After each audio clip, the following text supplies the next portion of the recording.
Guys, nandito kami ngayon sa gilid ng tubig. Kasi malakas ang ulan dito. So, tinitingnan namin yung baha ba. Grabe oh.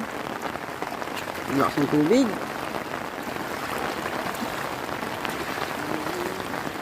So, kami oh. Pakain pa ako. Kasi ng ulan dito, kanina pa. Uy, kuya oh. Uy, loko. Na. Ah, kayang-kaya pala.